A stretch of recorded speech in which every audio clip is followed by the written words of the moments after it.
रत्नागिरी जिल्ह्यातील चिपळूण येथील कार्यक्रम आटोपून परतत असताना शरद पवार याचे हेलिकॉप्टर तांत्रिक बिघाडामुळे 20 मिनिट हवेत खोळंबले.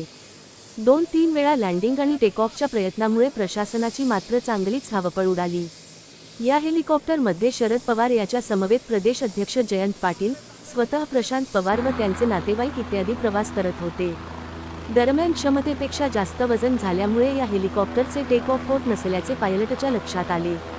त्यानंतर हेलिकॉप्टरमधील एका सुरक्षारक्षकाला खाली उतरवण्यात आले. मात्र त्यानंतर हेलिकॉप्टरचे सुरक्षित टेक ऑफ झाल्याने शरद पवार आणि त्यांचे इतर सहकारी नियोजित प्रवासासाठी रवाना झाले.